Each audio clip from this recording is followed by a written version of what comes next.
আসসালামু আলাইকুম। সংবাদে আপনাদের সবাইকে স্বাগতম জানাচ্ছি আমি নুসরাত। শুরুতেই সংবাদ শিরোনাম। বাংলাদেশের সর্বশেষ গুরুত্বপূর্ণ আপডেট সংবাদে আপনাকে স্বাগত। শুরুতেই সংবাদ শিরোনাম, পরে বিস্তারিত। প্রথমেই জানাবো আমাদের হাতে থাকা সর্বশেষ গুরুত্বপূর্ণ সবথেকে তাজা আপডেট সংবাদ। মানবতাবিরোধী অপরাধের মৃত্যুদণ্ডপ্রাপ্ত খান আকরামকে খালাস দিল আপিল বিভাগ। ১৯৭১ সালে মুক্তিযুদ্ধে মানবতাবিরোধী অপরাধের মামলায় বাগেরহাটের খান আকরামকে খালাস দিয়েছে আপিল বিভাগ। আজ প্রধান বিচারপতির নেতৃত্বাধীন আপিল বিভাগ খান আকরামের আপিল মঞ্জুর করে তাকে খালাস দিয়েছে। সময় খান আকরামের দ্রুত মুক্তির আবেদন করা হলে আপিল বিভাগ বলেছে আগামী সপ্তাহের মধ্যে তারা সংক্ষিপ্ত রায়ে সই করে দেবেন। এর আগে মুক্তিযুদ্ধের সময় মানবতাবিরোধী অপরাধের অভিযোগে করা মামলায় খান আকরামকে যে মৃত্যুদণ্ড দিয়েছিলেন আন্তর্জাতিক অপরাধ ট্রাইব্যুনাল, তার বিরুদ্ধে আপিল বিভাগে আবেদন করা হয়। এরপর জানাবো বাংলাদেশ ব্যাংকের ঘটনা, সরকার সমর্থিত মব কালচারের সূচনা, বললেন ডাক্তার শফিকুর রহমান। গতকাল বাংলাদেশ ব্যাংকে যে পরিস্থিতি সৃষ্টি করা হয়েছিল তা বর্তমান সরকার সমর্থিত মব কালচার এর আনুষ্ঠানিক সূচনা বলে মনে করা হচ্ছে, এমন কথাই জানিয়েছেন বাংলাদেশ জামাত ইসলামের আমির ডাক্তার শফিকুর রহমান। তিনি বলেন, ভালো একজন গভর্নরকে সরিয়ে নতুন করে আবার ব্যবসায়ীকে গভর্নর হিসেবে বসিয়ে মানুষের টাকা পয়সা বিদেশে লুটপাট করার প্রথম কার্যক্রমই তারা শুরু করে দিয়েছে। এদিকে শ্রমিক মালিক সম্পর্ক উন্নয়নে জোর দেওয়ার আহ্বান শ্রমমন্ত্রীর। শ্রম কর্মসংস্থান মন্ত্রী আরিফুল হক চৌধুরী বলেছেন, বর্তমান সরকারের সময় যে চ্যালেঞ্জগুলো রয়েছে সেগুলো মোকাবেলা শ্রমিক মালিক সম্পর্ক উন্নয়নে জোর দিতে হবে। শ্রম কর্মসংস্থান মন্ত্রণালয়ের সম্মেলন কক্ষে বাংলাদেশ এমপ্লয়ার্স ফেডারেশনের প্রতিনিধিদের সঙ্গে সৌজন্য সাক্ষাৎকালে তিনি এসব কথা জানিয়েছেন। জানাবো রাজধানীর রায়ের বাজারে বাসার সামনে স্কুল ছাত্রীকে কুপিয়ে হত্যা। রাজধানীর হাজারীবাগ রায়ের বাজার এলাকায় শাহরিয়ার শারমিন বিনতি ১৪ নামের এক স্কুল ছাত্রীকে কুপিয়ে হত্যার ঘটনা ঘটেছে। আজ রাত ৯টার দিকে হাজারীবাগ রায়ের বাজার বাসার সামনে এই ঘটনা ঘটে। মুমূর্ষু অবস্থায় স্বজনরা তাকে ঢাকা মেডিকেল কলেজ হাসপাতালে নিয়ে গেলে চিকিৎসকরা রাত ১০টার দিকে তাকে মৃত ঘোষণা করে। এবং সর্বশেষ জানাবো বোমা হামলায় জড়িত থাকার অভিযোগে শ্রীলঙ্কার সাবেক গোয়েন্দা প্রধান গ্রেপ্তার। শ্রীলঙ্কায় ইস্টার সানডে ভয়াবহ সিরিজ বোমা হামলায় জড়িত থাকার অভিযোগে দেশটির সাবেক গোয়েন্দা প্রধান অবসরপ্রাপ্ত মেজর জেনারেল সুরেশ সাল্লেকে গ্রেপ্তার করা হয়েছে। আজ দেশটির অপরাধ তদন্ত বিভাগ সিআইডি তাকে হেফাজতে নিয়েছে বলে দেশটির নিরাপত্তা সূত্র থেকে নিশ্চিত করা হয়েছে। সেখানে বলা হয়েছে যে তিনি নতুন করে আবার দেশ জুড়ে নানাবিধ সমস্যা তৈরি করেছেন। প্রিয় দর্শক, এতক্ষণ শুনছিলেন সংবাদ শিরোনাম, এবারে বিস্তারিত। তবে তার আগে বন্ধুরা অনুরোধ থাকবে এই সংবাদটিতে একটি লাইক দিন। এই চ্যানেলে আপনি নতুন হয়ে থাকলে আমাদের সংবাদটি দেখতে দেখতে চ্যানেলটি সাবস্ক্রাইব করে রাখুন। কমেন্ট করে বন্ধুরা আপনার মূল্যবান মতামত জানিয়ে দিন আপনি বিশ্বের কোন দেশ থেকে বা বাংলাদেশের কোন স্থান থেকে আমাদের সংবাদটি দেখছেন এবং শুনছেন। আর বন্ধুরা সংবাদটি আপনার সোশ্যাল মিডিয়া ফেসবুকে শেয়ার করে বন্ধুদেরও দেখার সুযোগ করে দিন। গাজা যুদ্ধে আপনি যদি নিরীহ ফিলিস্তিনিদের ভালোবেসে থাকেন, কমেন্টে ইয়েস লিখে পুরো বিশ্বকে জানিয়ে দিন। এবারে বিস্তারিত।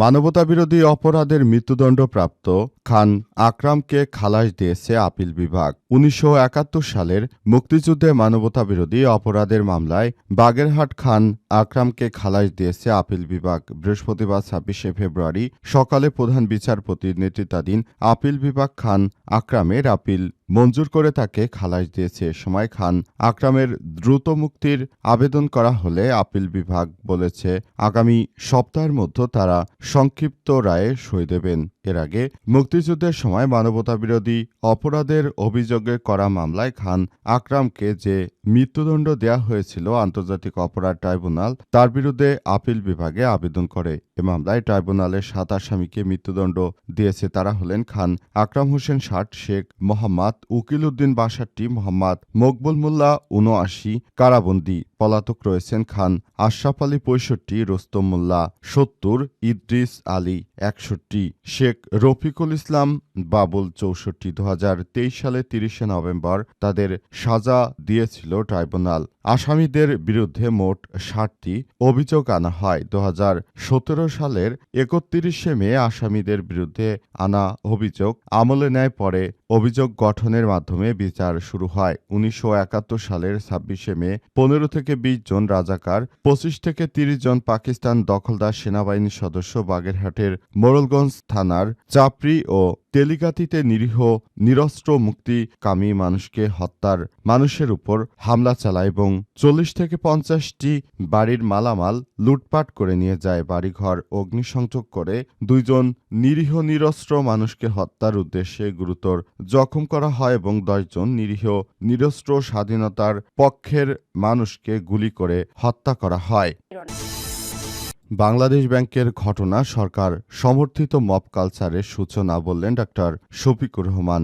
গতকাল বাংলাদেশ ব্যাংকের যে পরিস্থিতির সৃষ্টি হয়েছে তা বর্তমান সরকার সমর্থিত মব কালচারের সৃষ্টি বলে জানিয়েছেন ডাক্তার শফিকুর রহমান। তিনি বলেন, বাংলাদেশের যে গভর্নর ছিলেন আহসানুল মনসুর, তিনি পরীক্ষিত এদেশের একটি দেশপ্রেমিক মানুষ এবং তিনি যেভাবে প্রতিষ্ঠান পরিচালনা করেছেন, এতে করে প্রতিটি প্রতিষ্ঠান সবকিছু যার যার জায়গা থেকে ভালো অবস্থানে গিয়েছিল। কিন্তু এখন দেখা যাচ্ছে যে এই প্রতিষ্ঠানগুলোকে একরকম ভয়ঙ্করভাবে ষড়যন্ত্র করে তারপর প্রতিষ্ঠানগুলোকে ধ্বংস করতে বিএনপি নতুন করে আরেকজন গভর্নরকে বসিয়েছে। এনসিপি নেতা নাহিদ ইসলাম জানিয়েছে, নতুন করে লুটপাট করার জন্য বাংলাদেশের গভর্নরকে সরিয়ে দেওয়া হয়েছে। ওই গভর্নর ছিলেন অত্যন্ত ভালো একজন মানুষ, তাকে সরিয়ে বিএনপি যাতে করে বিদেশে টাকা পাচার করতে পারে এমন বিষয়গুলো তারা সামনে আনার চেষ্টা করছেন। এই বিষয়গুলোকে আসলে কোনোভাবেই গ্রহণযোগ্য হতে পারে না। পুরো বিষয়গুলো সবাইকে দেখভাল করতে হবে যাতে করে আবারও নতুন করে সব সমস্যার সৃষ্টি না হয়। বিএনপি মব কালচার করে তারা বাংলাদেশের মানুষকে আবারও জিম্মি করতে চায়, যেটি শেখ হাসিনা বিগত 17 বছর ধরে করেছিল, সেই বিষয়গুলোকেই তারা আবারও করতে চাচ্ছে এমন দাবি করেছেন। এসব দাবির পরিপ্রেক্ষিতে আবারও রাজপথে নেমে আসবে সাধারণ মানুষ।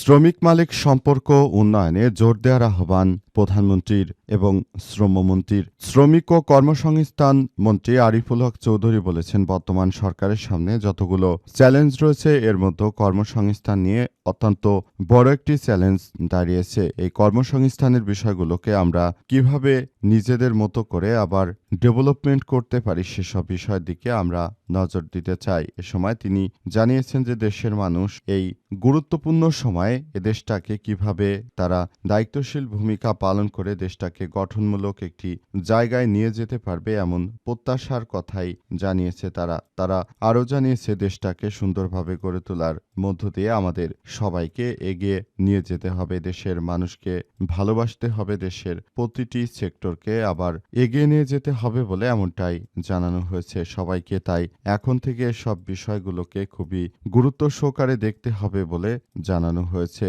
পুরো বাংলাদেশটাকে সুন্দরভাবে গড়ে তোলার মধ্য দিয়ে আমাদের সবাইকে যার যার জায়গা থেকে সুন্দরও একটি আগামীর আধুনিক বাংলাদেশ গড়ে তুলতে হবে, এই প্রত্যাশা ব্যক্ত করা হয়েছে এবং সবাইকে এই সুন্দর করে সবকিছু প্রতিষ্ঠার মধ্য দিয়ে আগামীতে একটি সুন্দর ও সমৃদ্ধির বাংলাদেশ এগিয়ে নিয়ে যেতে হবে এমনটাই জানানো হয়েছে এবং বাংলাদেশটাকে সুন্দরভাবে গড়ে তোলা এই মুহূর্তে আমাদের সময়ের দাবি বলে এমনটাই জানিয়েছেন তিনি। তাই সবাইকে নিয়ে সুন্দর ও সমৃদ্ধির আধুনিক বাংলাদেশ গড়ে তুলতে চান।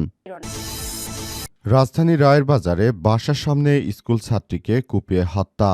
রাজধানীর হাজারীবাগ রায়ের বাজার এলাকায় শাহরিয়ার শারমিন বিনতি 14 নামের এক স্কুল ছাত্রী কুপিয়ে হত্যার ঘটনা ঘটেছে। আজ 25শে ডিসেম্বর রাত 9টার দিকে হাজারীবাগের রায়ের বাজার বাসার সামনে ঘটনাটি ঘটে। মুমূর্ষু অবস্থায় স্বজনরা তাকে ঢাকা মেডিকেল কলেজ হাসপাতালে নিয়ে গেলে কর্তব্যরত চিকিৎসক রাত 10টার দিকে তাকে মৃত ঘোষণা করেছে। হাসপাতালে নিহত বিনতির বাবা বেলাল হোসেন জানিয়েছেন, তাদের বাসা রায়ের বাজার হায়দার হোটেলের গলিতে। বিনতি রায়েরবাজার উচ্চ বিদ্যালয়ের 8ম শ্রেণীর শিক্ষার্থী ছিল।